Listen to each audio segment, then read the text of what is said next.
দুইও গ্রুপের রক্ত ঝরেছে, ঠিক না ঠিক? মায়ের খেয়েছে দুইও গ্রুপ।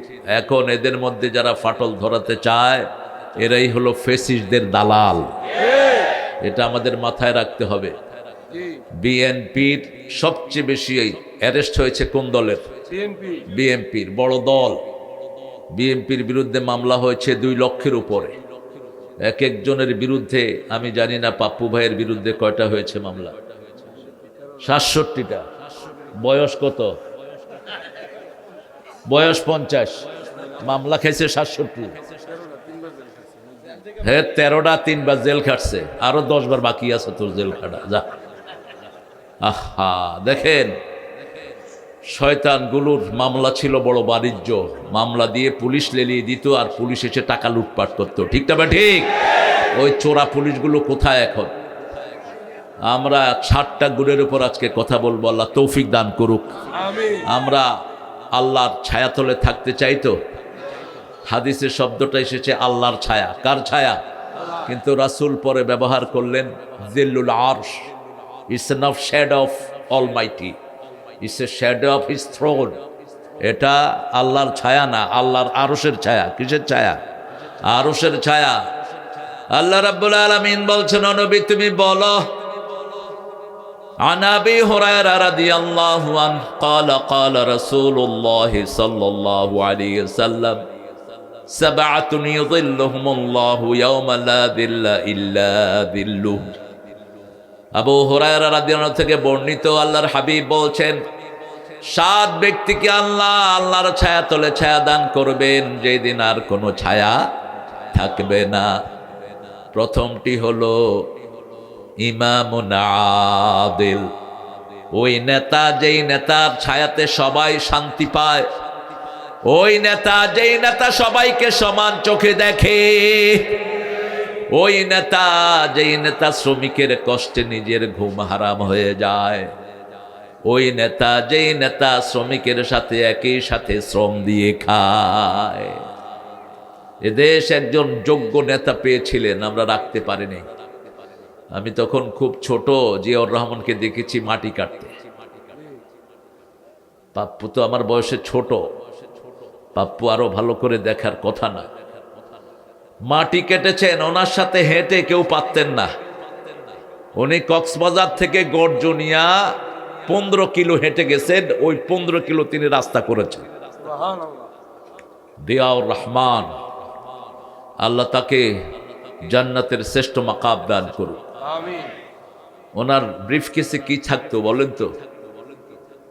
কি থাকতো? জায়নামাজ থাকতো। আর কি থাকতো? কোরআন থাকতো।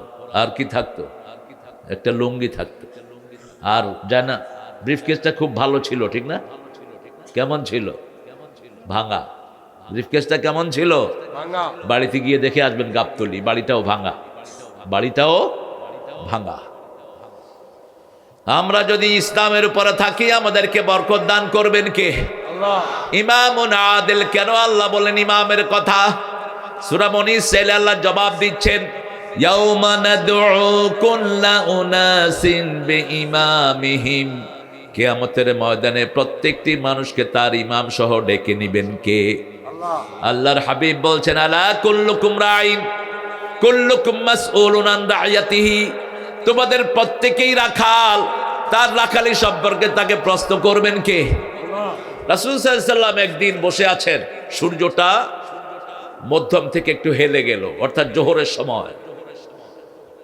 তিনি দেখলেন অনেকগুলো লোক খালি গা, শরীরে ডোরা কাটা কাপড়, প্রত্যেকের গর্দানে তরবারি ঝুলানো। রাসূল সাল্লাল্লাহু আলাইহি ওয়াসাল্লাম তাদেরকে দেখে খুব ব্যথিত হলেন, খুবই জীর্ণ শীর্ণ দরিদ্র, খালি পা। রাসূল সাল্লাল্লাহু আলাইহি ওয়াসাল্লাম বলেন, আযিন ইয়া বেলাল, বেলাল আযান দাও। বেলাল আযান দিলেন, যোহরের নামাজ পড়া হলো। রাসূল সাল্লাল্লাহু আলাইহি ওয়াসাল্লাম খুতবা দিতে দাঁড়িয়ে গেলেন। রাসূল সাল্লাল্লাহু আলাইহি ওয়াসাল্লাম প্রথম খুতবায় পড়লেন, ইয়া আইয়ুহান নাস ইত্তাকু রাব্বাকুম আল্লাযী খালাকাকুম মিন নাফসিন ওয়াহিদাহ ওয়া খালাকা মিনহা যাওজাহা وبث منهما رجالا كثيرا ونساء। সূরা নিসার প্রথম আয়াত।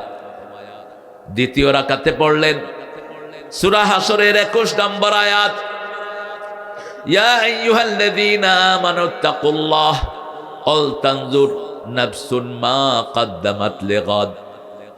আল্লাহর হাবিব কথাটা বলেই বললেন, ঠিক আছে? আচ্ছা, আরেকটা ওয়াজ আছে। আল্লাহ আমার ভাইকে কবুল করুক, বলেন আমিন। আরো চিৎকার করে বলেন আমিন। আমি আমাদের সবার পক্ষ থেকে আমাদের আজকের প্রধান অতিথি আমার প্রিয় পাপ্পু ভাইকে দিচ্ছি আলহামদুলিল্লাহ। আপনারা আলহামদুলিল্লাহ বলেন। আলহামদুলিল্লাহ। আল্লাহ তার শরীরটাকে ভালো করে দিক। আমিন। বিনা বিচারে যারা জেল খাটে এদের গুনাহ মাফ হয়ে যায়, আল্লাহ যেন তাকে মাসুম করে দেন, বলো না আমিন। আলহামদুলিল্লাহ।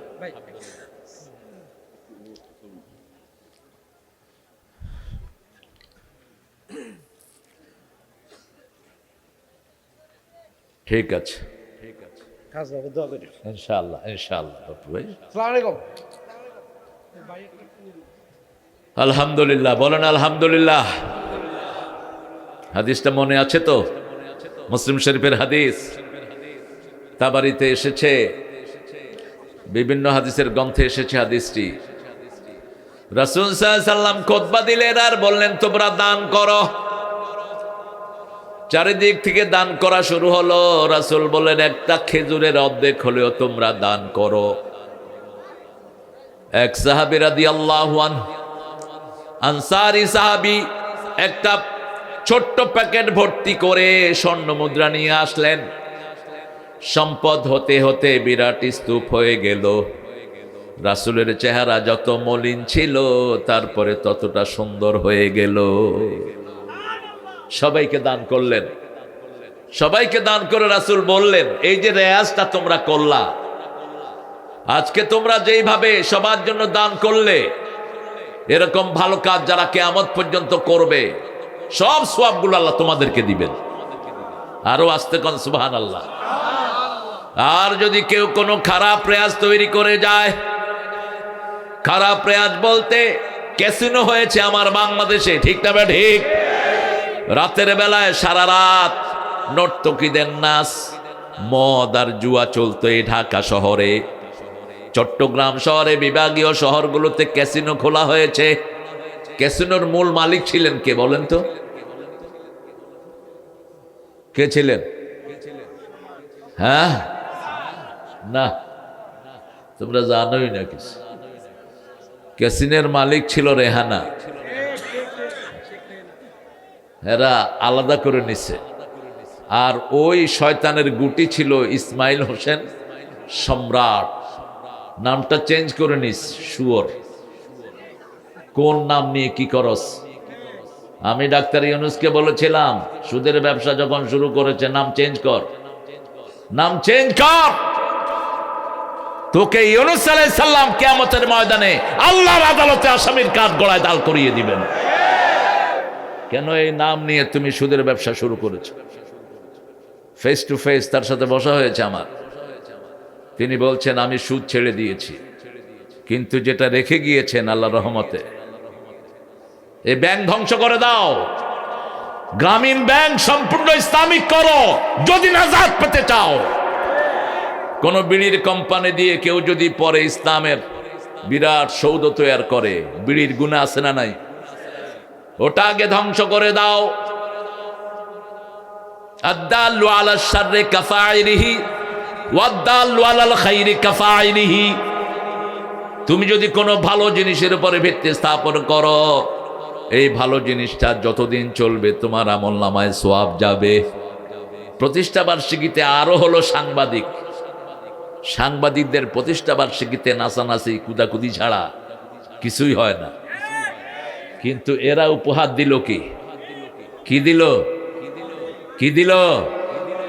এই যে ওয়াজ মাহফিল উপহার দিল, এই ওয়াজ মাহফিল যদি হতে থাকে এদের আমলনামায় সওয়াব আছে না নাই? আর যারা নাচানাচি করে তাদের আমলনামায় কি যাবে? গুনাহ যাবে। আমরা সহজভাবে বুঝি। আল্লাহ রাব্বুল আলামিনের হাবিব বলছেন, ইমামুন আদিল, ইমাম হতে হবে। আমরা প্রত্যেকে ইমাম, কেউ ঘরের ইমাম, কেউ বাহিরের ইমাম, কেউ ব্যবসার ইমাম। তোমার আন্ডারে 5 জন লোক আছে, রাসূল বলছেন 10 জন লোক যার আন্ডারে থাকবে তাকে আল্লাহ আলাদা করে জিজ্ঞেস করবেন, এই 10 জন লোকের সাথে তুমি কি আচরণ করেছো? সে বলবে খুব ভালো করেছি। আল্লাহ প্রত্যেককে জিজ্ঞেস করবে, how was his behaviour with you people, তোমাদের সাথে এই লোক কি আচরণ করেছে?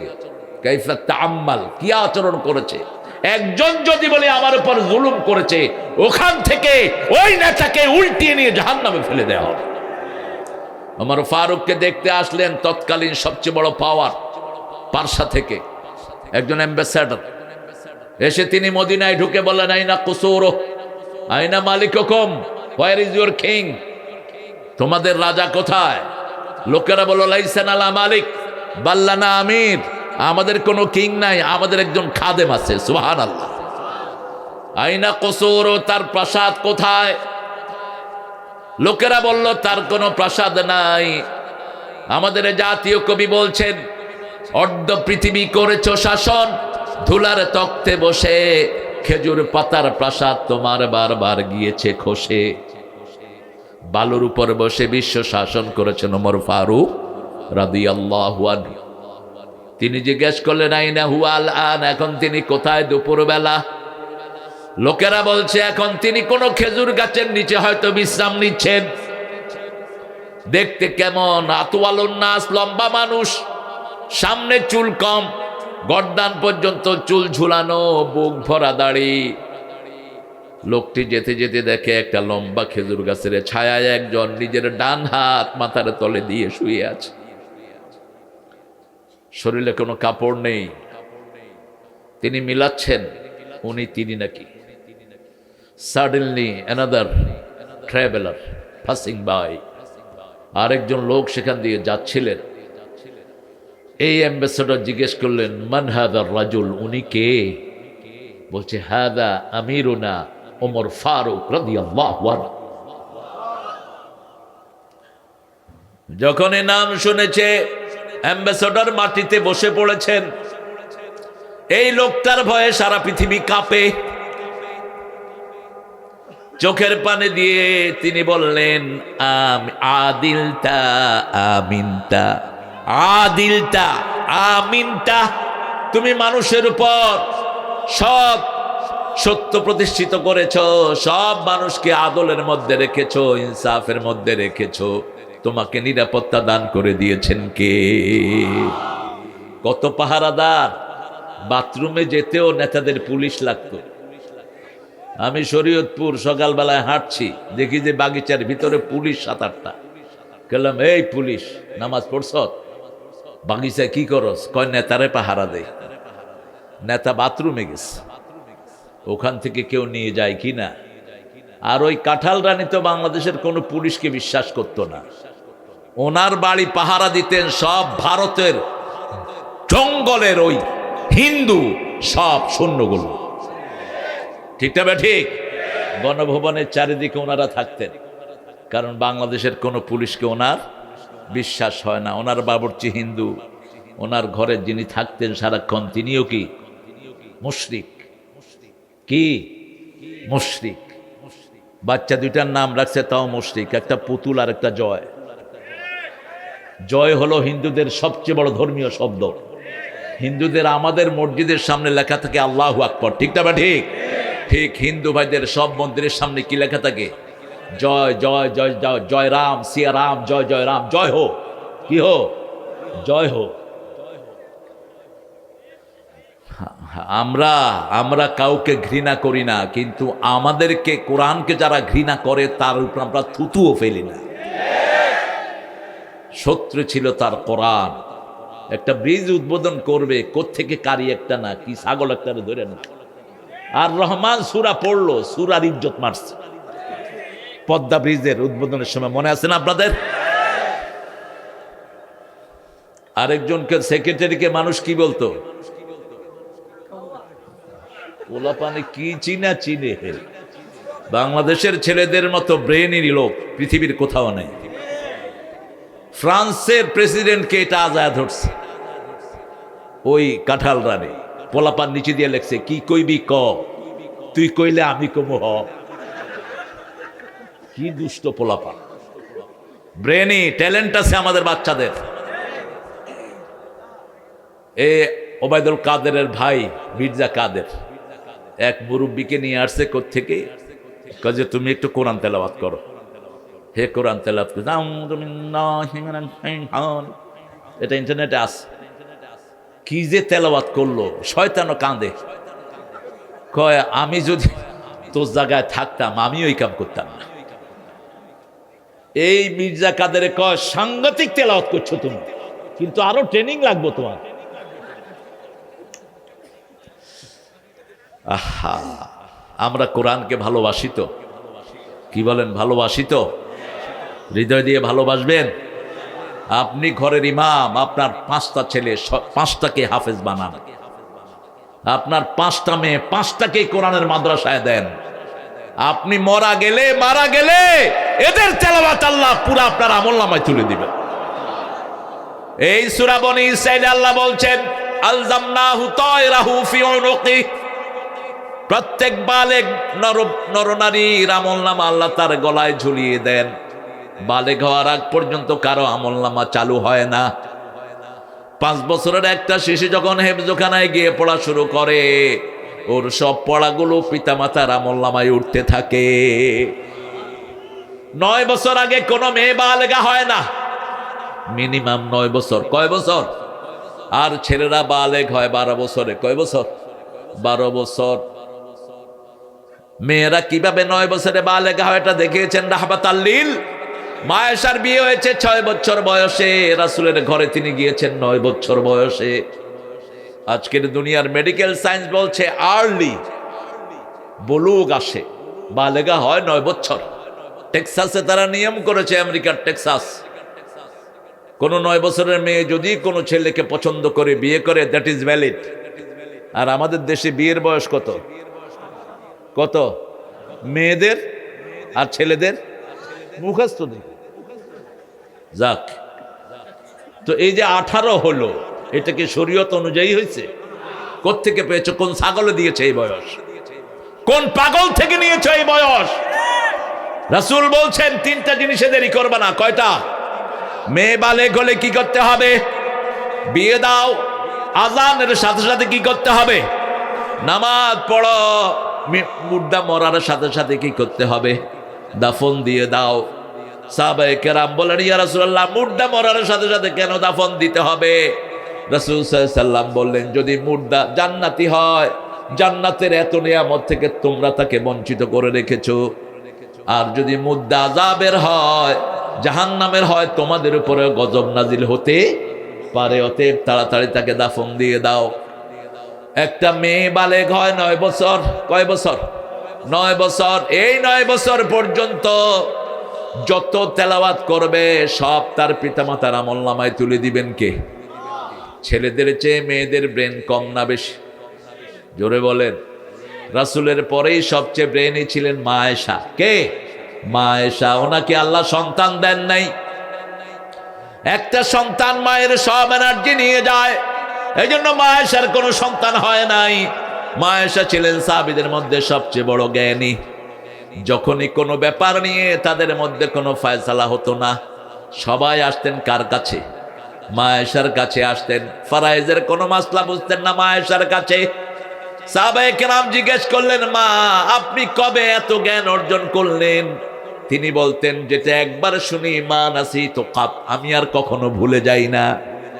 একবার শুনলে আমার ব্রেনে মুখস্থ হয়ে যায়। আল্লাহু আকবার। রাসূল মা আয়েশাকে ছাড়া হাদিস পড়তেন না।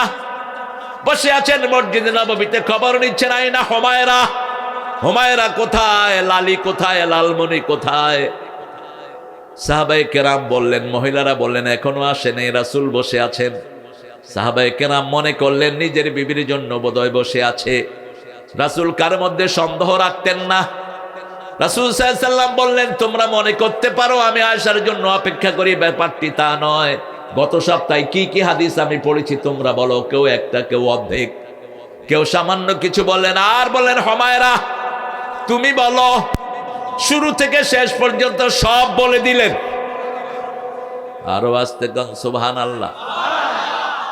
ওনার পরেই উম্মতের মধ্যে সবচেয়ে বড় ব্রেনে ছিলেন ইমাম বুখারী, মুহাম্মদ ইবনে ইসমাইল বুখারী। 7 বছর বয়সে কোরআনে হাফেজ, 9 বছর বয়সে শ্রেষ্ঠ মুফতি, 11 বছর বয়সে তিনি বুখারীর লেখক। আরো আস্তে করদা সুবহানাল্লাহ। লেখা শুরু করেছেন কত বছর বয়সে? 11, এইজ অফ 11। তিনি বাগদাদে এক ওস্তাদের কাছে 1.5 বছর হাদিস শুনলেন। কয় বছর? 1.5 বছর। ওস্তাদ বলল, কালকে তোমরা এসে হাদিসগুলো লিখবা। ওস্তাদ কাগজ দিলেন, হাদিস যার যার মুখস্থ আছে এগুলো লিখবা। তিনি কোনো কাগজ নেন নেই। তোমরা ক্যামেরাম্যানরা কথা বলো না।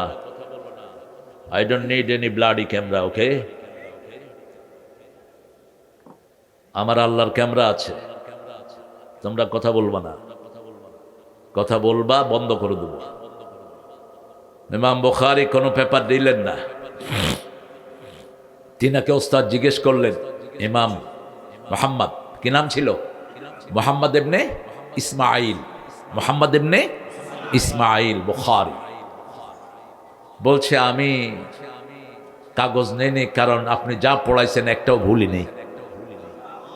আরো আসতে সুবহানাল্লাহ। এখন তো সুবহানাল্লাহ কইতে আর ভয় নাই। জোরে বলেন সুবহানাল্লাহ। আগেও ভয় ছিল না, শুধু বাড়ি থেকে পুলিশ যেত আর কি। এমন পোড়া কপাল, কাউকে বাদ দেয় নেই শয়তান। এমন কি বুড়া আওয়ামী লীগকেও পিটেছে। আওয়ামী লীগের মধ্যে যেগুলো বুড়া সেগুলিও পিটেছে। এই জন্য গত 5ই আগস্টের আন্দোলনে বহু আওয়ামী লীগ আছে না নাই? লুটপাট যারা করেছে তারা ছাড়া বাকি সব আমাদের সাথে। ঠিক না বা ঠিক? যারা কোরআনকে ভালোবাসে তারা আমাদের সাথে। ঠিক না বা ঠিক? ইমাম বুখারীকে বললেন, বাবা তুমি কালকে গোসল করে আসো, আমিও গোসল করে আসবো, তুমি হাদিস শোনাবা।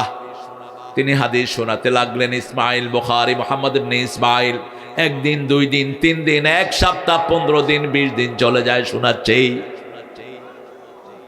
ওস্তাদ কেঁদে ফেললেন, কপালে চুমু দিলেন, বাবা তোমাকেই রাসূলের হাদিস সংরক্ষণের জন্য আল্লাহ বাছাই করে নিয়েছেন। ছোট্ট মোহাম্মদ বললেন, হুজুর আমি স্বপ্ন দেখেছি রাসূল শুয়ে আছেন, ওনার গায়ে মাছি, আমি বাতাস করে মাছি তাড়িয়ে দিচ্ছি। সারা পৃথিবীতে কোরআনের পরে যেই কিতাবটা বিশুদ্ধ সেটার নাম কি? আল্লাহ ইমাম বুখারীর কবরকে জান্নাতের বাগান বানায়া দেন। সেই ইমাম বুখারী তার হাদিস গ্রন্থে এনেছেন, প্রথম গুণ হতে হবে ইমামুন আদেল।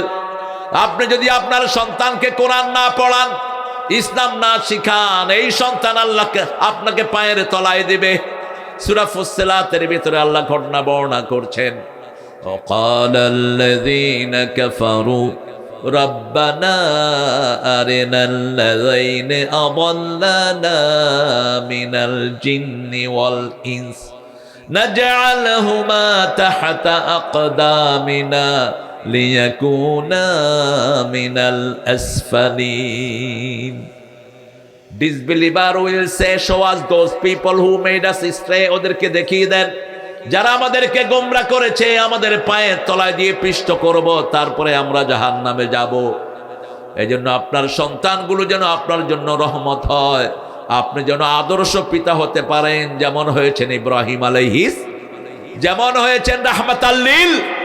আপনার বাচ্চার প্রথম শিক্ষা হবে লা ইলাহা ইল্লাল্লাহ, লা ইলাহা ইল্লাল্লাহু মুহাম্মাদুর রাসূলুল্লাহ সাল্লাল্লাহু। পাশে একটা মাদ্রাসা আছে বড়, কি নাম? তামিরুল। এটার ভাইস প্রিন্সিপাল সাহেব পৃথিবী বিখ্যাত আলেম ছিলেন, মাদানী, শফিকুল্লাহ আল মাদানী। এত বড় পায়ের আলেম, এত নিরহংকার, এত অসাধারণ ব্যক্তিত্ব, এত বিনয়ী আমার জীবনে আমি দেখিনি। তিনি চলে গেলেন, আল্লাহ তার কবরটাকে জান্নাতুল ফেরদাউস বানিয়ে দেন। একজন আলেম মারা গেলে সারা দুনিয়া কাঁদে, যেমন সাইদির মৃত্যুতে ভূমিকম্প হয়েছিল। ঠিক না ঠিক? এটাই সত্য। জমিন নিতে পারে না। রাসূল বলছেন মৌতুল আলেমে মৌতুল আলম। আলেম মারা গেলে পৃথিবী মারা যায়। রাসূল বলছেন আল্লাহ এলেম তুলে নেবেন, ইউকবাদুল ইলমা বিকাবদিল উলামা। আলেম উঠে গেলে এলেম উঠে যায়। আল উলামা ওয়ারাসাতুল আম্বিয়া, ইন্নামাল আম্বিয়া লাম ইউরিসু দিনারা ওয়ালা দিরহামা। সব আলেমরা নবীদের ওয়ারিস। উঠলেন কেন? এই এটা ধরো ধরো স্যার, এটা চেয়ার দাও, চেয়ার দাও স্যার। কোন সাবজেক্টের? Islamic studies. আমি স্যারের কাছে পিএইচডি। ও, আপনার জুনিয়র? মুস্তাফিজ ঢাকা ভার্সিটির ছাত্র নাকি? না, আমাদের কুষ্টিয়া ইউনিভার্সিটি। ও, তাইলে তো আমার জুনিয়র হবে। জুনিয়র, আপনার জুনিয়র। এই ভার্সিটিটা ছিল গাজীপুরে। দেখেন এখানে একটা চমৎকার জিনিস আমি দেখলাম। যতজন ঘোষণা করেছে আমাদের এই গাছার প্রাক্তন সভাপতি সহ সবাই বলতেছে গাজীপুর, কিপুর, আর ওরা কিন্তু সবসময় জয়দেবপুর। বুঝলে? মুসলমানরা কয় কিপুর, গাজীপুর। মুসলমানরা কয় মোমেন শাহী, আর যারা মুসলমান না তারা কয় মাই ম্যান সিং, মাই ম্যান সিং। এখানেই পার্থক্য, একজনও বলে নেই কিন্তু জয়দেবপুর। এটাই হলো বরকত। আলহামদুলিল্লাহ বলেন। জমিন আমাদের প্রথম মানুষ ছিলেন মুসলমান, ঠিক না বা ঠিক? রাসূল বলছেন কুল্লু মাউলুদিন ইউলাদু আলাল ফিতরা, each and every single individual born on the terms of Islam, later on their parents make them idolatrous, atheist, Jewish, disbeliever. প্রত্যেকটি শিশু ইসলামের উপর জন্মগ্রহণ করে, অতঃপর তার পিতামাতা কাউকে খ্রিস্টান বানায়, কাউকে নাস্তিক বানায়, কাউকে অগ্নি উপাসক বানায়, আর আমরা বানাবো মুসলমান, ঠিক না বা ঠিক? হিন্দু ধর্মের সব কিতাবে মুসলমানদের কথা আছে না নাই? প্রত্যেক কিতাবে আছে লা ইলাহা ইল্লাল্লাহু মুহাম্মাদুর রাসূলুল্লাহ। প্রত্যেক কিতাবে আছে ডান পা দিয়ে যদি ঘরে ঢুকে ঘরটা বরকতময় হয়। এটা নিয়ে উঠেছি বিয়ের সময়, নতুন বউ যখন আনবা ঘরে ঢুকতে ডান পা দিয়ে ঢুকো, তাহলে বউটা ভালো হবে। অথচ আমার নবী 1500 বছর আগে বলছেন ঘরে ঢুকতে কোন পা, আর পায়খানা ঢুকতে কোন পা, বাহির হইতে কোন পা? হ্যাঁ, বাহির হইতে কোন পা? বাহির হইতে ডান পা। মানে ঘর থেকে বাহির হবেন যখন বাম পা, তার মানে দুনিয়াটা পায়খানা, দুনিয়াটা কি? আর আপনার ঘরও মসজিদ, আপনার মসজিদও মসজিদ। কি নিয়ম দেখেন, দুনিয়াটা কি? সবচেয়ে নিকৃষ্ট জায়গা। আর দুনিয়া জিফা তালিবুহা কাল কেলাব। এজন্য যারা দুনিয়া নিয়ে টানাটানি করে, রাসূল এদের কথা বলছেন দুনিয়াটা মরা হাতি, এটার পেছনে যারা দৌড়ায় সবগুলো হলো পাগলা কুত্তা। কুত্তা একটা কুত্তা না, 100টা কুত্তা যদি হাতি খায় শেষ হবে? হবে না। কিন্তু কুত্তা করে কি? দুইটা যখন খায় আর বাকিগুলি রে তুই আসতে পারবি না, এই দৌড়ে নিয়ে ছুটে। কুত্তায় কামড়া কামড়ি করে, শকুনে খেয়া যায়, ঠিক না? ঠিক। এই জন্য শুধু দুনিয়া টার্গেট হবে না, আমাদের টার্গেট আখিরাত। যারা দুনিয়াকে নিয়ে মত্ত থাকে তাদের দুনিয়াও শেষ, আখিরাতও। রাসূল বলছেন নৌকার মতো, নৌকার নিচে পানি না হলে নৌকা চলবে না। ওই পানিটাই হলো দুনিয়া। পানিটা কি? দুনিয়ার নৌকাটা হলো আপনার জীবন। এখন এই পানি যদি নৌকায় উঠে যায়, যাত্রীও শেষ, নৌকাও। দুনিয়াকে কখনো মাথার উপরে উঠাবেন না। ব্যবসা করেন, বাণিজ্য করেন, কিন্তু যখন আজান হবে ব্যবসা বন্ধ। কার আইন? আল্লাহর আইন। ছেলে মেয়েকে লেখাপড়া শিখান, কিন্তু আগে তাকে দিন শিখান। দিন যদি না শিখান, সে হবে ওই সালমান দরবেশের মতো বাটপার, ঠিক না? ঠিক। ইসলামের মতো বিশ্ব ডাকাত 80,000 কোটি শুধু ইসলামী ব্যাংক থেকে লুট করে নিয়েছে। কয় হাজার? 80,000 কোটি। আর গত 17 বছরে পাচার হয়েছে কত টাকা? কথা কন না কেন? হ্যাঁ, আরে হিসাব নাই, দেখো না কেন হিসাব নাই? হিসাব তো করে দেখাইছে, মাত্র 28 লক্ষ কোটি টাকা। আর বাংলাদেশের লোন হলো 29 লক্ষ কোটি টাকা। তবে আমরা আফসোস করি না, কারণ আমাদের আল্লাহর ভান্ডে কম নেই। যদি সবাই মিলে কোরআনকে ধরি, 1 মাসে এর চেয়ে বেশি আল্লাহ লাভ দিয়ে দিবেন। এখনই তার প্রমাণ আছে না নাই? এই যে এত একটা বছর চলে গেল, হুজুরদের কোনো টেনশন? আর হুজুররা যদি টেনশনে না থাকে মুসল্লিরাও টেনশন মুক্ত। কারণ হুজুর যখন বিপদে থাকে মুসল্লিরা তো আর আগে শেষ। কেন আল্লাহ বারবার মুহাম্মদকে রাসূল বলছেন? কারণ ইহুদির বাচ্চারা বলছে মুহাম্মদ নাকি রাসূল ছিলেন না। হাতকে দেখেন তো, এই হাত দেখেন, হাতের এখানে দেখবেন 81 দেখছেন? আরবিতে 2টা অক্ষর, এই দেখেন, এই পাশে হলো 1, এই পাশে হলো 8, কত হয়? 81। আর এই পাশে 18, 81 আর 18 যোগ করলে কত হয়? আল্লাহর নাম কয়টা? এবার 81 থেকে 18 বাদ দেন, কত হয়? 63। কত? রাসূল বেঁচে ছিলেন কয়দিন? 63 বছর। অসংখ্য নিদর্শন দিয়ে রেখেছেন। আর ইহুদিরা বলছে রাসূল নাকি নবী ছিলেন না, রাসূল ছিলেন। এজন্য প্রমাণ দিচ্ছেন কে? মুহাম্মাদুর রাসূলুল্লাহ আল্লাযীনা মাআহু, যারা তার সাথে থাকবে। আশিদ্দাউ আলাল কুফার, কাফেরদের উপর হবে বজ্র কঠিন। যেমন ছিলেন আবু বকর, যুদ্ধের ময়দানে গিয়েছেন, বদরের ময়দান। আবু বকরের আত্মীয় স্বজন বলছে, আবু বকর বহুবার তোমাকে পেয়েছি, কিছুই করি নাই। আবু বকর বলছেন, আমি যদি একবার পেতাম তোদের কল্লা গর্দান থেকে ছিঁড়ে ফেলতাম। একবার যদি আমি তোমাদেরকে সামনে পেতাম। কারণ আমরা কার জন্য ময়দানে নেমেছি? আল্লাহর জন্য নেমেছি। রাসূল সাল্লাল্লাহু আলাইহি ওয়াসাল্লামের বিচার পছন্দ হলো না।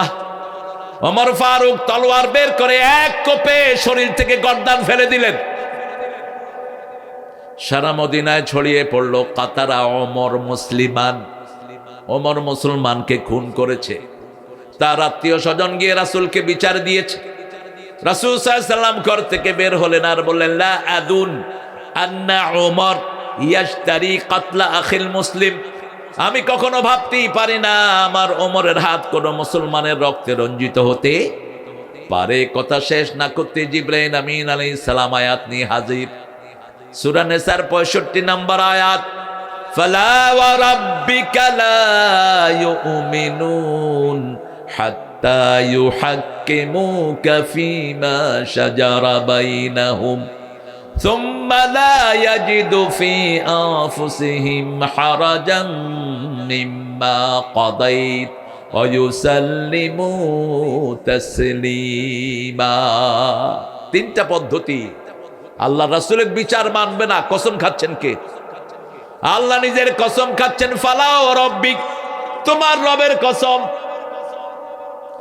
তুমি কখনো মুমিন হইতে পারবা হাত্তা ইউহাক্কিমুকা ফীমা শাজারা বাইনাহুম, যতক্ষণ মুহাম্মদকে বিচার না মানবা তোমার পারিবারিক জীবনে, রাষ্ট্রীয় জীবনে, আন্তর্জাতিক জীবনে, ব্যক্তিগত জীবনে।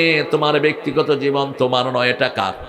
রাসূল বলছেন, ডান হাতে নিজের প্রাইভেট পার্ট ধরবা না। তুমি ধরেছো, কবিরা গুনাহ করেছো। বাম হাত সুস্থ, ডান হাতে ধরেছো, কবিরা গুনাহ করেছো। রাসূল বলেছেন, কেউ কারো প্রাইভেট পার্টের দিকে তাকাবে না। আজকের মেডিকেল সায়েন্স বলছে, যারা মানুষের প্রাইভেট পার্টের দিকে বেশি তাকায় এদের চোখের জ্যোতি কমতে থাকে।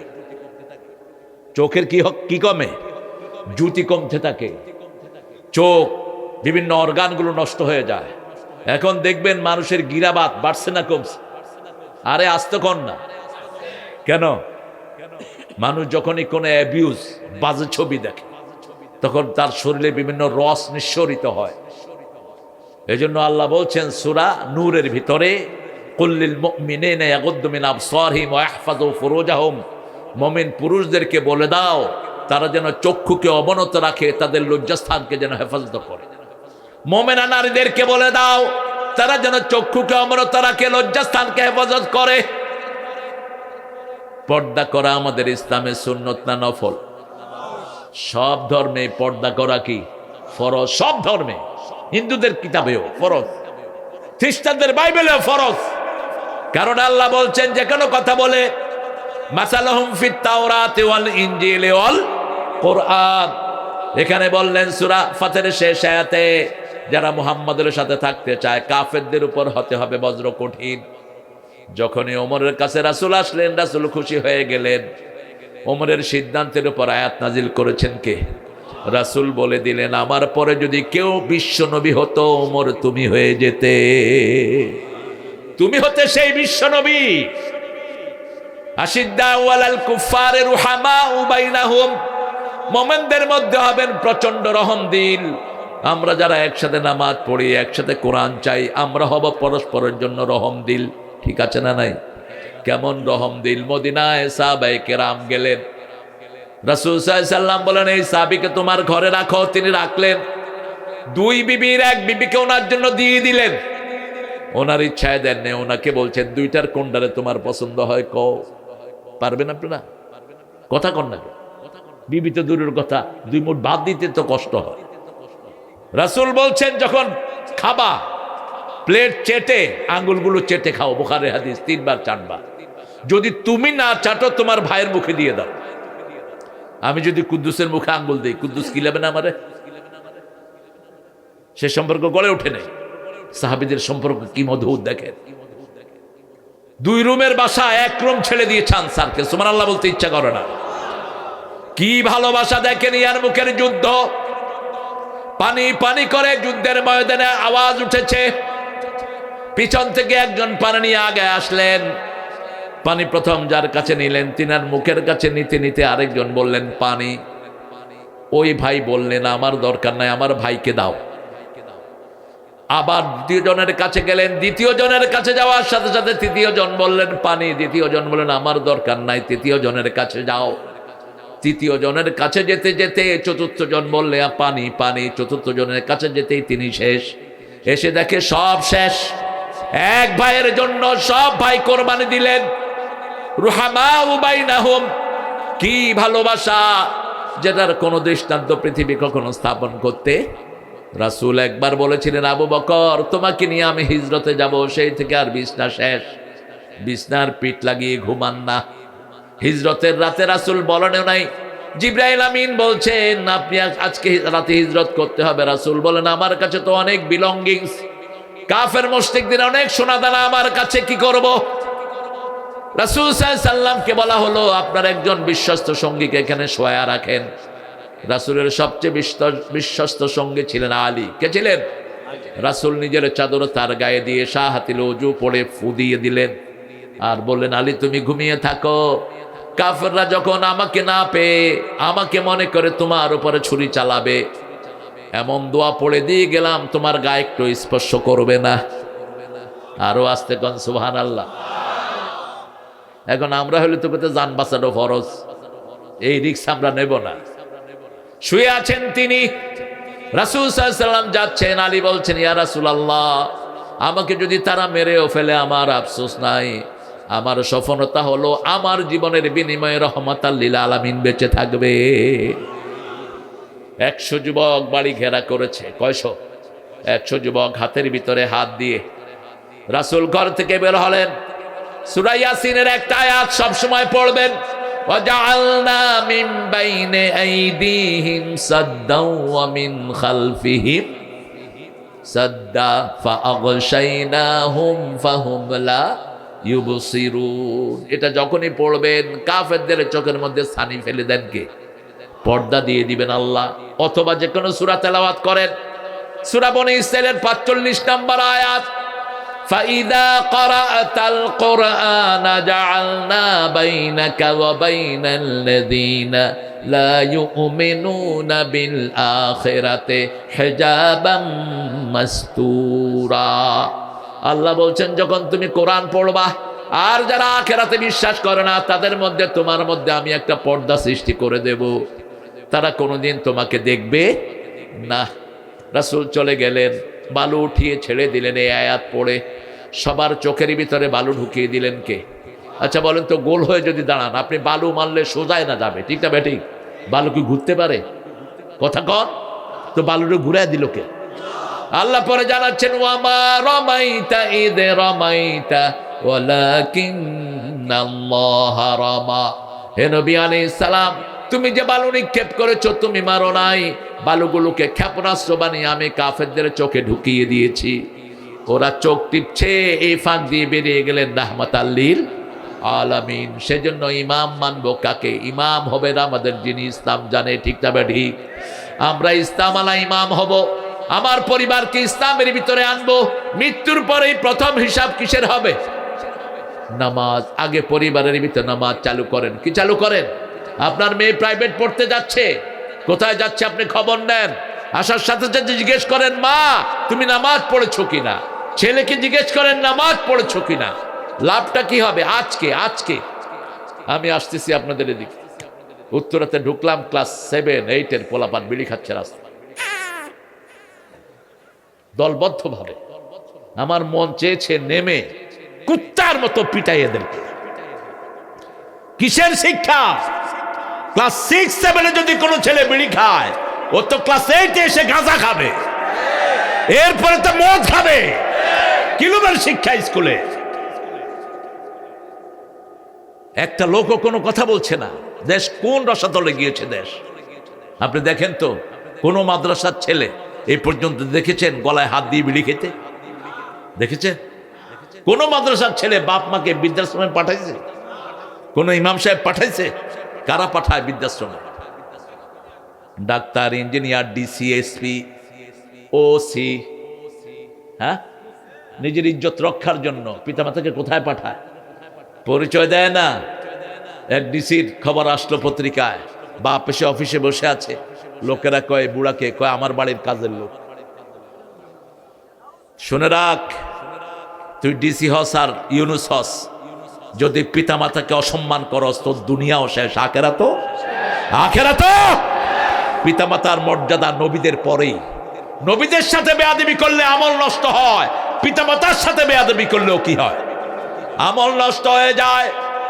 পিতামাতাকে আল্লাহর পরেই আল্লাহ স্থান দিয়েছেন।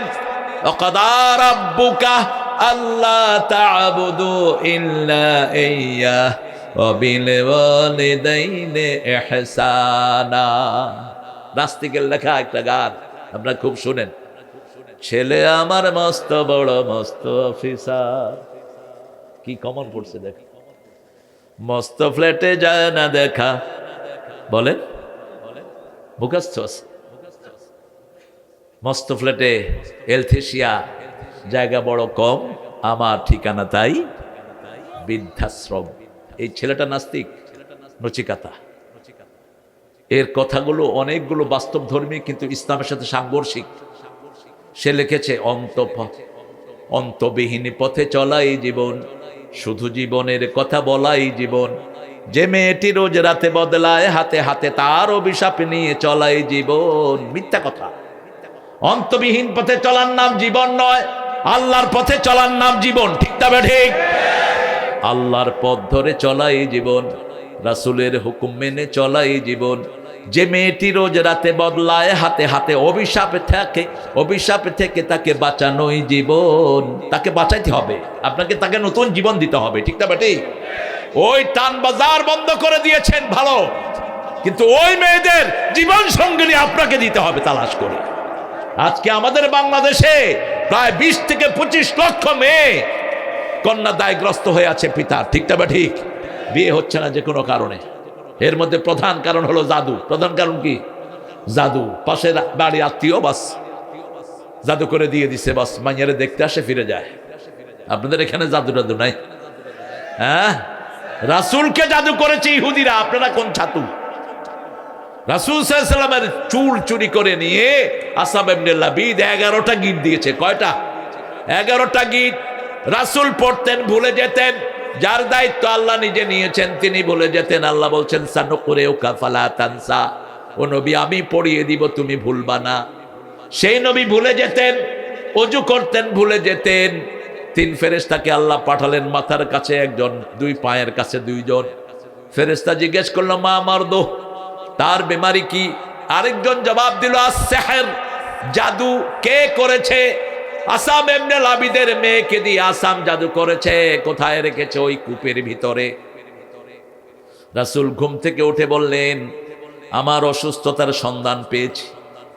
রাসূল সাল্লাল্লাহু আলাইহি ওয়াসাল্লাম ওই কূপের কাছে গেলেন, চুলটা উঠালেন, 11টা আয়াত নিয়ে আসলেন জিবরাইল আমিন আলাইহিস সালাম। এই 11টা আয়াত রাসূল প্রতিদিন অন্তত 5-7 বার পড়তেন। সকালে পড়তেন 3 বার, বিকালে 3 বার, 5 ওয়াক্ত নামাজের পরে পরে একবার। যখনই মন খারাপ হতো পড়তেন 2 বার করে। কয়বার? কুল আউযু বিরাব্বিল ফালাক, কুল আউযু বিরাব্বিন নাস 11 বার পড়লেন, 11 আয়াত পড়লেন, 11টা গিট খুলে গেল। কোথায় সেই পড়া? আপনার ঘরে। আপনার ঘরগুলোকে আপনি আবদ্ধ করেন, ঘরগুলোকে কোরআন দিয়ে সাজান। আপনাকে রেহাই দিবেন কে? করোনার সময় হাসিনা সবার আগে কি খুলে দিয়েছে বলেন? কেন? মরলে হুজুর মরুক, মরলে হুজুর মরুক, রাখে আল্লাহ মারে। যখন হেফজোখানায় পোলাপান সকালে উঠে, ঠিক গভীর রজনীতে উঠে মাসুম শিশুরা তেলাওয়াত শুরু করেছে, করোনা ভাগা শুরু করেছে। আরো আসতে কোন সুবহানাল্লাহ। এরপরে দিল মসজিদ খুলে, বলছে 3 হাত দূরে। কয় হাত? 3 হাত। মুসল্লি এসে গায়ের উপর পড়ছে। কইলাম কি খবর বাবা? হইলে আমার হইব, তোমার কি? হ্যালো বাবা, এই মুরব্বী আমাকে বলছে বাবা আপনি লিখে নেন, মসজিদ থেকে কোনোদিন করোনা ছড়াবে না। পরে দেখি বাস্তব। ওয়ার্ল্ড হেলথ সেন্টার আমেরিকা, তারা বলছে তোমরা হাত মুখ পা ধুবা, তোমাদের করোনা হবে না। আমেরিকাতে তারা বের করলো হ্যান্ড ওয়াশ পার্টি। কি পার্টি? Hand wash party. মুসলমানদের ঘরে এসে নক করতেছে, মুসলমান জিজ্ঞেস করতেছে হয়ে যে তোমরা কারা? We are the hand wash party. হাত ধোয়া party. What you gonna do? Will show you how you going to wash your hand. হাত কিভাবে ধুইবা। ওই বেটা তখন উজু করতেছিল। বেটাকে খামেন, I will teach you how to wash the hand. তুই আমারে কি শিখাইবি? আমি দৈনিক 27 বার হাত ধুইয়ে দিগা। মুসলমানের চেয়ে বেশি হাত কেউ ধোয় না, ঠিক না? ঠিক। প্রত্যেক অজুতে কমসে কম কয়বার? 3 বার। আর অজু কয়বার করি? অজু যায় যতবার করিও। অজু আছে, আমরা আছি, আলহামদুলিল্লাহ বলে। আজকের বিজ্ঞান আরেকটা জিনিস দিল, অজু করলে মানুষের শরীরের দুর্বলতা শেষ হয়ে যায়, মানুষ ফ্রেশ হয়ে যায়। সুবহানাল্লাহ বলতে ইচ্ছা করে না।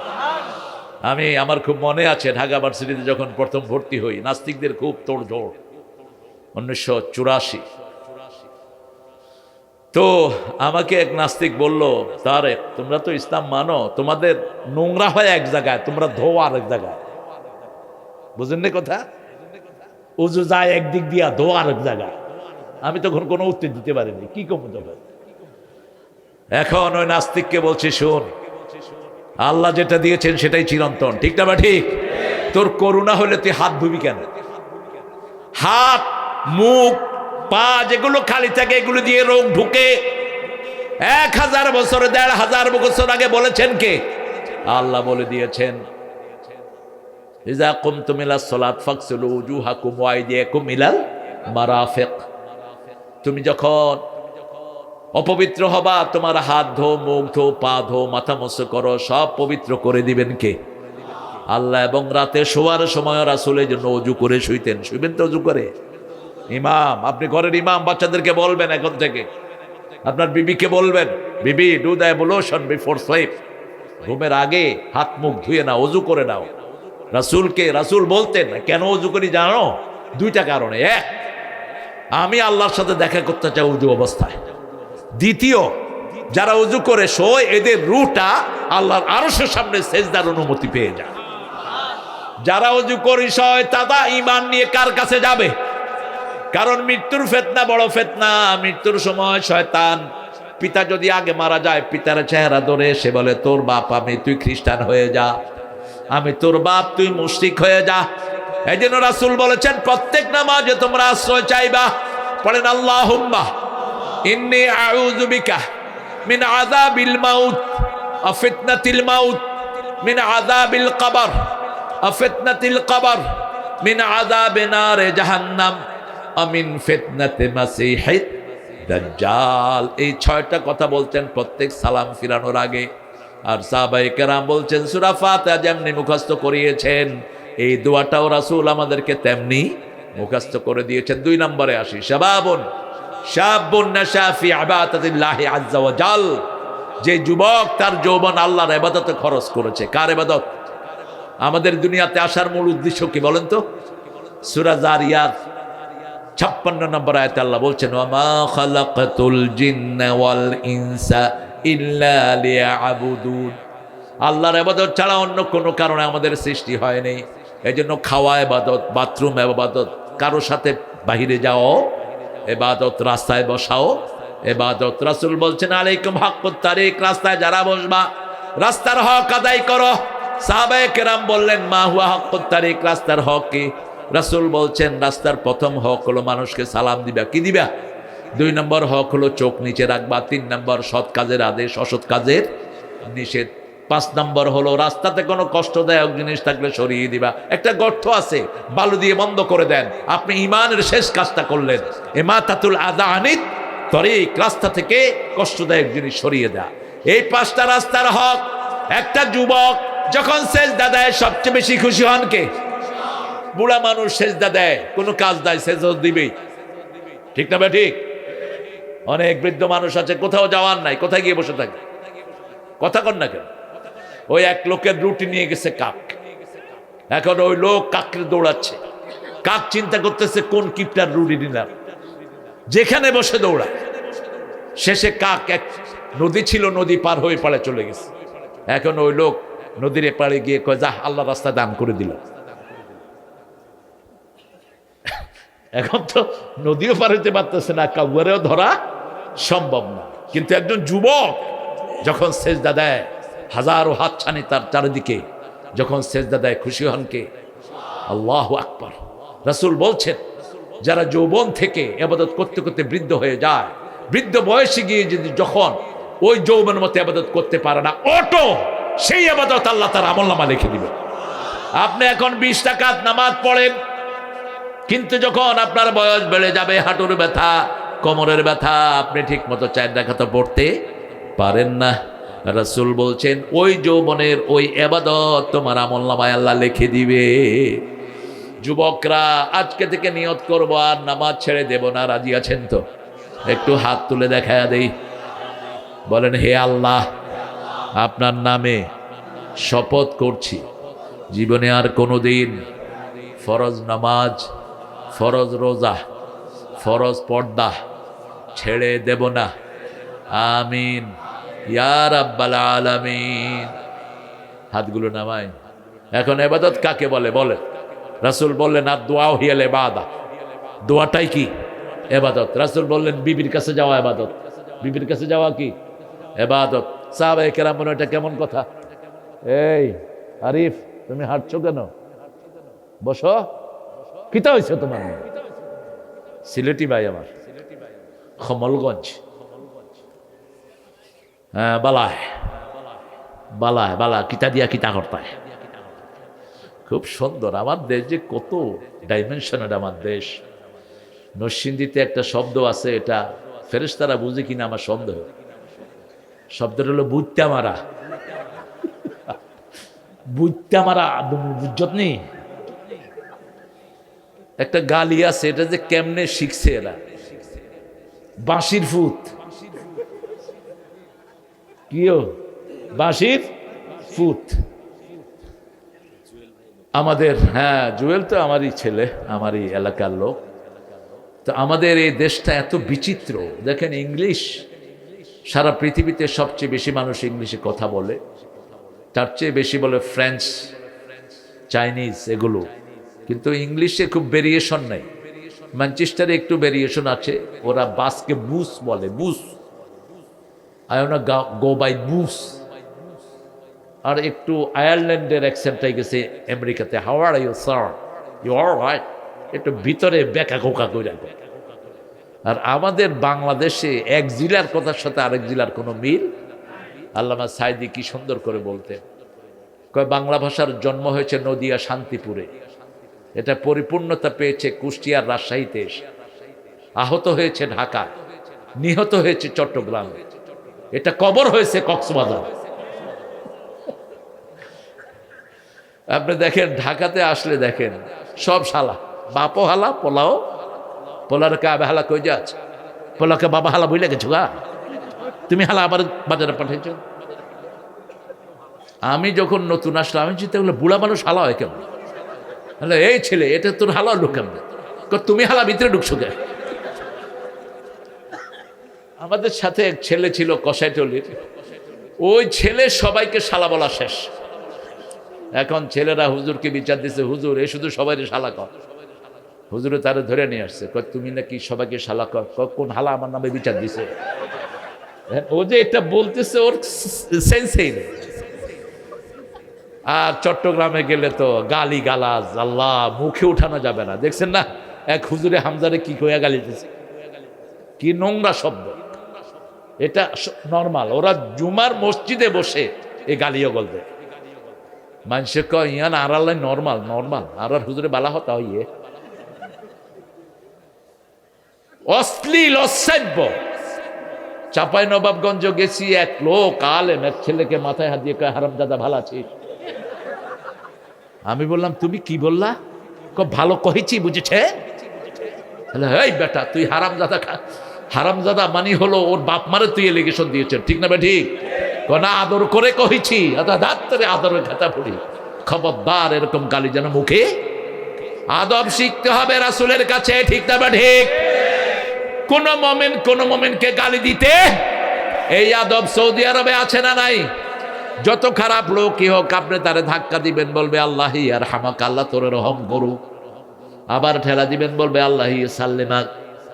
আবার ঠেলা দিবেন, বলবে আল্লাহ ইয়াহফাজাক। আমি কাবাগরে ঢুকছি, ঠেলা লাগলো একজনের সাথে, কালা ইহাদি, কালা তোর হেদায়েত দিক। আমি চিন্তা করলাম ভালোই তো দোয়া করে, আরেক ঠেলা দিছে, কালা আল্লাহ ইয়াহফাজাক, আল্লাহ তোর হেফাজত করুক। আবার ঠেলা দিছে, আল্লাহ ইয়ামানাক, তোরা আল্লাহ আমানত রাখুক। লেমা তাদুক্কুনি, আমারে ঠেলা দেস কেন? আমি গেলাম, ঠেলা দিলি তো তুই দোয়া করস। তিনি বলছেন কাইফা সুব্বুন মুমিন, কিভাবে আমি মুমিনকে গালি দেব? গালি দেওয়াটা মুমিনের খাসলত নয়, মুনাফিকের খাসলত। মুনাফিক যখন দাগান্বিত হয় সা খাসামা ফাজারা, তখন সে গালি দেয়, ঠিক তবে ঠিক। শাবুন নাশা ফি ইবাদাতিল্লাহি আযজা ওয়া জাল, এখন যৌবন যার, যুদ্ধে যাওয়ার তার শ্রেষ্ঠ সময় না। আল্লাহ বলছেন এখন যৌবন যার, ইবাদত করার তার শ্রেষ্ঠ সময়। লম্বা সূরা দিয়ে কেরাত পড়ে, লম্বা লম্বা সেজদায় পড়ে থাকেন। সেজদাটা তো লম্বা, রহমত পাবেন তত লম্বা। সবচেয়ে লম্বা সেজদা দিয়েছেন রাহমাতাল লিল আলামিন। সেজদায় গিয়েছেন, মা আয়েশা বলছেন জানান্তু কাবাদাত রূহা, আমার মনে হয়েছে রাসূল সেজদার ভিতরে মারা গেছে। সুবহানাল্লাহ বলতে ইচ্ছা। মা আয়েশা বলছেন আমি পায়ের কোনায় চিমটি খেলাম, রাসূল পা নাড়ালেন, তখন আমার মনটা ঠান্ডা হলো না, এখনো জীবিত আছে রাসূল। 2 রাকাত নামাজে সারা রাত তিনি শেষ করে দিয়েছেন। কি করে ঘুমিয়ে থাকো ফজর করে কাজা, এমনও তো হতে পারে জোহরে জানাজা। কি করে ঘুমিয়ে থাকো আসর করে কাজা, এমনও তো হতে পারে মাগরিবে জানাজা, ঠিক না? ঠিক। এই যে একটা ভূমিকম্প হলো, কয়জন লোক মারা গেল বলেন তো? 6 জন। কয়জন? স্বামী স্ত্রী হাঁটতেছে, সকাল 10:15, উপর থেকে একটা স্ল্যাব পড়ে ঠিক স্বামীর মাথায়, সাথে সাথে মাটির সাথে মিশে গেছে। স্ত্রী বলছে আমি নিতে পারছি না, স্ত্রী দৌড় মারছে। এই তো জীবন। ইযা মাতাল ইনসান কাদ কামাত কিয়ামাতু, রাসূল বলছেন মানুষ যখন মারা যায় তার কিয়ামত শুরু হয়ে যায়। আপনি যখনই মারা যাবেন আপনার দুনিয়ার জীবনের শেষ, আখিরাতের জীবন শুরু। এই জন্য এমন জীবন গঠন করবেন চোখ বুঝলেই যেন কাকে দেখেন? আল্লাহকে দেখেন। কিভাবে দেখবেন? 5টা কাজ। কয়টা? 5টা কাজ। প্রথম কাজ সূরা মুল্ক পড়বেন, মৃত্যুর পরেই কবরের আযাব মাফ করে দিবেন কে? জুমার দিন মারার জন্য দোয়া করবেন। কোন দিন? জুমার দিন। যদি জুমার দিন মারা নাও যান, দোয়া করলেই ওই বরকত দান করে দিবেন কে? জুমার দিন যারা মারা যায় তাদের কবরের কোনো আযাব হয় না। 3 নাম্বার, শহীদ হবেন কার রাস্তায়? শহীদ হওয়ার জন্য আল্লাহর দলে থাকতে হয়, ঠিক না? ঠিক। আমাদের দেশে হিন্দুদের নামে রাখো শহীদ। শহীদ ধীরেন্দ্রনাথ কুট্টু, দেখছেন অবস্থা? ফাজলামি করো। শাহাদাতের জন্য কালেমা শাহাদাত দরকার, ঠিক না? ঠিক। আল্লাহর দলে থাকা দরকার। আল্লাহর দলে যারা থাকবে না তাদের সাথে শহীদ লাগানো জায়েজ।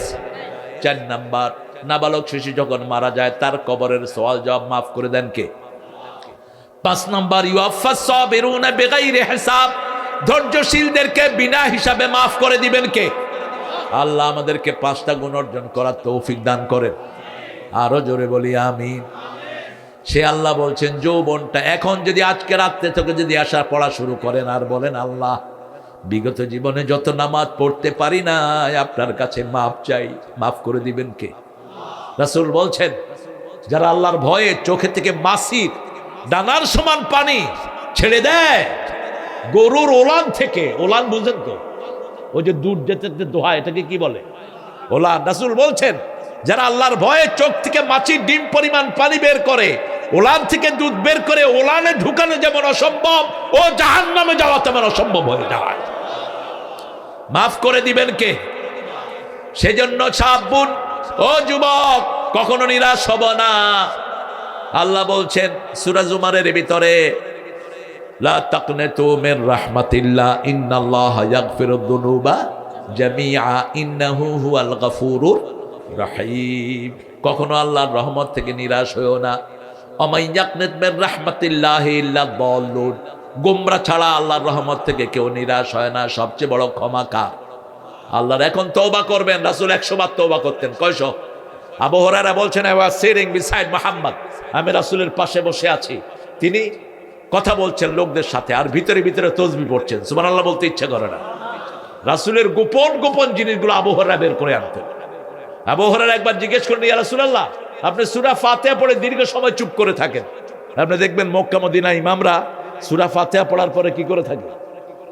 নীরব থাকে অনেকক্ষণ। আমাদের দেশের লোকেরা কয় সূরা তালাশ করতে আছে। কি তালাশ করে? সূরা তালাশ করতে আছে। জানো না তো? মিশকাতে এসছে হাদিস। রাসূলকে বললেন, ইয়া রাসূলুল্লাহ আপনি অনেকক্ষণ চুপ করে থাকেন।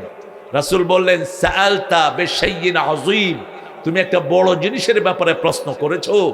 আমি সূরা ফাতিহা শেষ করে একটা দোয়া পড়ি। কি পড়ি? একটা দোয়া পড়ি, আল্লাহুম্মা বাঈদ বাইনি ওয়া বাইনা খাতায়া কামা বা'আদতা বাইনাল মাশরিকি ওয়াল মাগরিব, নাক্কিনি মিন খাতায়া কামা ইউনাক্কাস সাওবুল আবিয়াদ মিনাদ দানাস, ওয়াগসিলনি মিন খাতায়া বিল বা'i ওয়াস সালজি ওয়াল বারদ। এই দোয়াটা আমি পড়ি, তারপরে পড়ি আউযু বিল্লাহি মিনাশ শাইতানির বিসমিল্লাহির রহমানির। প্রত্যেক সূরা পড়ার আগে আল্লাহর কাছে আশ্রয় চাইবেন। কার হুকুম? ফাইদা ক্বারাআতাল কুরআনা ফাস্তাইদ বিল্লাহি মিনাশ শাইতানির রাজীম। আবার সূরা ফুসসিলাতের ভিতরে বলছেন, ওয়া ইম্মা ইয়ানজাগান্নাকা মিনাশ শাইতানি নাজগুন ফাস্তাইদ বিল্লাহ ইন্নাহু হুয়াস সামিউল আলিম। যখনই মনের ভিতরে শয়তানি কোনো ওয়াসওয়াসা জন্ম নেবে, পড়ে না আউযু বিল্লাহি মিনাশ শাইতানির। ঘরে ঢুকে বিবির পর মেজাজ খারাপ হয়, এরকম স্বামী আছে না নাই? কথা কন না কেন? অফিসে সেজে গুছে আছে, মেয়েদেরকে দেখতে দেখতে বিবিকে ভালো লাগে না। ঘরে ঢুকেই মনে হয় পেতনি একটা আসছে সামনে, যা খুশি মুখে বলে। কেউ কেউ তো রাগের ঠেলায় 14 তালাকও দেয়। তোরে দিলাম তালাক, তোর 14 গোষ্ঠীর তালাক। এই পাগলামি আগেও ছিল। ইবনে আব্বাস বলছেন ওনার কাছে এক লোক এসে তার বোর এসে 200 তালাক দিছে। কি করবেন? যখনই মেজাজ খারাপ হয় কি করবেন? আউযু বিল্লাহি মিনাশ শাইতানির রাজীম। মনে রাখবেন, বাহিরের ডেকোরেটেড যে সমস্ত মেয়েরা, এরা এইডস নিয়ে ঘুরে। কি নিয়ে ঘুরে? এইডস। আর আপনার বিবি রহমত নিয়ে বসে থাকে। আল্লাহ বলছেন সূরা রোমের 21, লিতাসকুনু ইলাইহা, ওটা হলো শান্তির জায়গা। কিসের জায়গা? ওয়াজআলা বাইনাকুম মুওয়াদ্দাতাও ওয়া রাহমাহ, ওই মেয়ের জন্য আপনার এক চোখে থাকবে ভালোবাসা, আর এক চোখে থাকবে রহমত। বাংলাদেশের মেয়েদের মতো পরিশ্রমী মেয়ে কোনো দেশে নাই। এজন্য রাসূল বললেন দ্বিতীয় ইবাদত হলো বিবির কাছে যাওয়া। ইবাদত কার কাছে? বিবির কাছে যাওয়া ইবাদত। রাসূল বলছেন রাস্তায় কোনো মেয়ে দেখে যদি তুমি অবাক হও, তুমি তোমার বিবির কাছে চলে যাও। ওই মেয়ের কাছে যা আছে তোমার বিবির কাছে আরো শ্রেষ্ঠ জিনিস তোমাকে দান করে দিয়েছেন কে? আল্লাহ আমাদেরকে কবুল করুক। বয়স হলে গেল বিয়ে করেন, কয় হুজুর চাকরি বাকরি নাই, কি করব? রাসূলের সাহাবী আসছেন রাসূলের কাছে, সাল্লাল্লাহু, ইয়া রাসূলুল্লাহ আমি বিয়ে করব। প্রথমে একজন আসলেন, বললেন ইয়া রাসূলুল্লাহ আমার টাকা পয়সা নাই। রাসূল বললেন বিয়ে করো। কয় নিজেই খাইতে পারে না, বিয়ে করে কেন? রাসূল বলছেন ওই মেয়েটা বরকত নিয়ে আসবে। আমাদের দেশে যত লোক পয়সাওয়ালা হয়েছে বিয়ের আগে না পরে, জোরে বলেন। এই যে বসুন্ধরার এই বেড়া পয়সাওয়ালা হয়েছে আগে না পরে? শাল ওই যে আরেকটা মারা গেল যমুনার, বিয়ের আগে না পরে? জহিরুল ইসলাম বিয়ের আগে না পরে? পরে। মেয়েরা কি নিয়ে আসে? বরকত নিয়ে আসে। এটার গায়ে হাত দিবেন না। রাসূল বলছেন গালিও দিবে না। লা তাসুবুল বানাত ইন্নী আবুল বানাত। খবরদার, মানুষেরা মেয়েকে গালি দিবে না, আমি সব মেয়েদের বাবা। মেয়েকে গালি দিলে কার উপর যায়? বাবার উপর চলে যায়। কি সুন্দর শব্দ ব্যবহার করেছেন। আবার রাসূল বলছেন বহু পিতামাতা সন্তান পিতামাতাকে লানত করে। রাসূল সাল্লাল্লাহু আলাইহি ওয়াসাল্লামকে সাহাবায়ে কেরাম বললেন কারা পিতামাতাকে লানত করে? বলছে অন্যের পিতামাতাকে গালি দেয়, সেই গালি এসে নিজের পিতামাতার উপর পড়ে। 3 নাম্বার, রাজুলুন কলবুহু মুআল্লাকুন ফিল মাসাজিদ, যার অন্তরটা মসজিদের সাথে ঝুলে থাকবে। জোহর পড়লে আসরের জন্য কানটা খাড়া থাকবে, কখন আজান আসে। রাসূল বলছেন ইন্তেজারুস সালাতে সালাত, যারা নামাজের জন্য অপেক্ষা করে নামাজের সওয়াব তাদের আমলনামায় উঠে যায়। আরো আস্তে কোন সুবহানাল্লাহ। আমাদের জাতীয় কবিকে সেলিউট দেই। মসজিদের জন্য তার কবিতা আছে না নাই? ঠাকুরার কি আছে? কি আছে ঠাকুরার? দুর্গন্ধ। জাতীয় সঙ্গীতটাও চোরা সঙ্গীত। ক্যালকাটাকে নিয়ে লিখেছেন তিনি, এটা বাংলাদেশকে নিয়ে লেখেন নাই। সুরটাও চুরি করা সুর, লালন্যার সুর। এক খবিশ আরেক খবিশ থেকে চুরি করেছে। লালন হলো বাল দেবতার পূজারী, বাউল। এদের প্রধান ধর্ম হলো যৌনতা। এদের কবিতায় সব যৌনতা। এরা পরকিয়াকে সবচেয়ে বড় ইবাদত মনে করে। এদের সবচেয়ে বড় ধ্যান হলো গাঁজা খাওয়া। কি খাওয়া? গাঁজা। আমার একবার কুষ্টিয়া প্রোগ্রাম, তো ওই যে লালনের ওখানে আমি বিকেল বেলায় গেলাম মুখ টুক ঢেকে, গিয়ে দেখি যে সব বড় বড় মুহাদ্দিসরা বসে আছে, চুল দাঁড়িয়ে। আমি চিন্তা করলাম এত বড় মুহাদ্দিস এখানে আসলো কেন? সন্ধ্যার পরে গিয়ে দেখি সবার দাঁড়ি থেকে ধোঁয়া বেরোচ্ছে, দাড়ির ভিতর থেকে বেরোচ্ছে, যে হারে টান দিতেছে। আল্লাহ আমাদের যুবকদেরকে গাঁজা থেকে হেফাজত করো। গাঁজা তো এখন ঘরে ঘরে ঢুকছে, আছে না নাই? আহা, ছেলেরা শুনো, গাঁজা খেলে বুদ্ধিবৃত্তিক সেলগুলো মরে যায় ব্রেনের। এই জন্য গাঁজা খেয়ে ছেলে মাকে জবাই করে, বাবাকে জবাই করে। মেয়ে তার কোনো অনুভূতি? কোন মেয়ে? কোন মেয়ে? ঐশী। কি খেয়ে জবাই করছে? গাঁজা খেয়ে। পিতামাতা সন্তানকে সুশিক্ষা দেন, মাদ্রাসায় পড়ান, কোরআন পড়ান। আর যাই হোক, আপনার ছেলে মেয়ে চোখের দিকে তাকিয়ে কথা বলবে না। মাদ্রাসায় পড়ালে ছেলেরা কি হয় বলেন? বিনয়ী হয়। কি হয়? একটু যাইবেন, গিয়ে দেখবেন সবগুলো তাকাইতেছে কোন দিকে। আর স্কুলে গেলে কোন দিকে? মাপবো আপনারে। এটা ওদের দোষ না, এদের আমাদের শিক্ষার দোষ। পড়ে কি আগডুম বাগডুম, তো আগডুম বাগডুমিতে হবে। হাট্টি মাটিম টিম, তারা তাদের মাথায় শুরুতেই মিথ্যা কথা শিখিয়ে দিচ্ছে। আর ইংলিশ সেকশনে কি দেয়? Twinkle twinkle little star, how are you, I wonder, up above the sky so high, like a diamond in the sky. কি এটা? আর মাদ্রাসায় গেলে প্রথম সবক আউযু বিল্লাহি মিনাশ বিসমিল্লাহির রহমানির। শয়তান তো এমনি জিঞ্জিরাবদ্ধ হয়ে যায়। মাসুম শিশু মুখে বলছে তার পিতামাতাকে আল্লাহ হেফাজত করে দিচ্ছে। মসজিদের সাথে হৃদয় ঝুলায় রাখবেন। মন খারাপ হলে কোথায় যাবেন? নজরুল কি যে ভালোবাসার ছিলেন মসজিদের প্রতি। শোনো শোনো ইয়া ইলাহি আমারি মুনাজাত, শোনো আমারি মুনাজাত, মসজিদেরি ঝাড়ো বারদার ও কামারে হাত, শুনো। কি লেখা! আল্লাহ তাকে মাফ করে দিক। মসজিদের পাশে শোয়ার গান আছে না? মসজিদেরই পাশে আমার যেন গোরে হতেও মুয়াজ্জিনের আযান শুনতে পাই আমার গোরের পাশ দিয়ে ভাই নামাজিরা যাবে পবিত্র সেই পায়ের ধ্বনি এ বান্দা শুনতে পাবে গোর আযাব থেকে গুনাহগার পাইবে রেহাই মসজিদেরই পাশে আমার।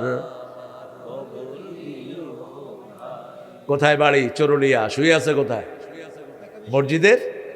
মসজিদের পাশে। কি কথা! নজরুল যেদিন মারা যায় পিজি হসপিটালে, আমি খুব ছোট্ট, আমি গেছি দেখতে, গিয়ে দেখি ছোট্ট ছোট্ট কোরআনে হাফেজরা কোরআন তেলাওয়াত করতেছে। জীবদ্দশা লিখে গেছে, যেন কানে শুনি সদা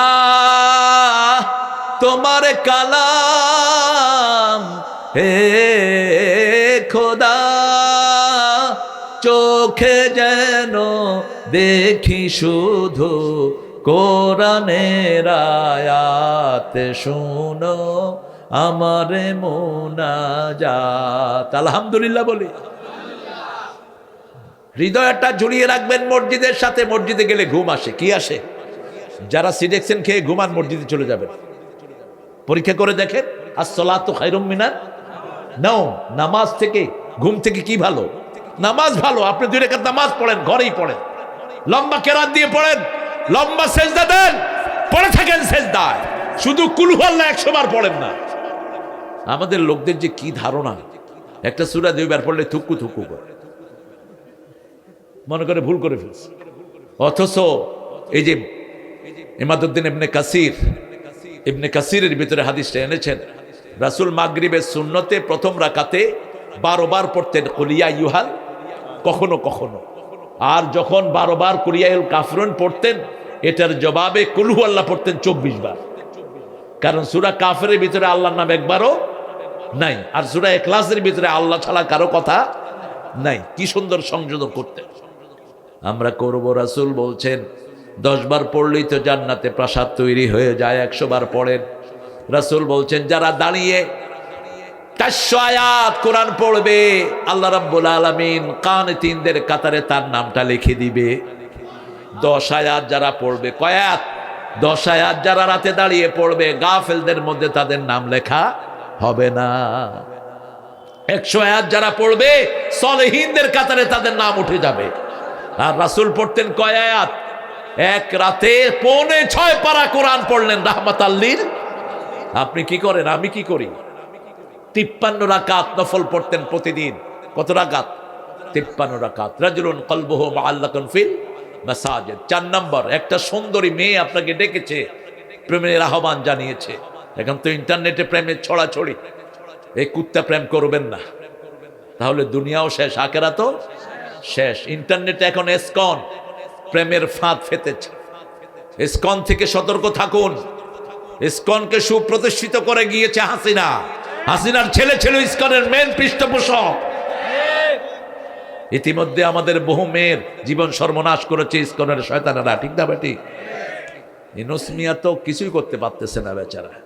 আর আইন উপদেষ্টা যেটা আছে, এটা হলো ইসকনেরই সদস্য। কি নাম জানি এটার? আসিফ নজরুল। ছাগল কোথাকার! তুই যে কোন সময় ঢুকলি ঢাকা ভার্সিটিতে? আমাদের সময় ঢুকলে তো তোর কিছু সেলিউট দিতাম আমরা।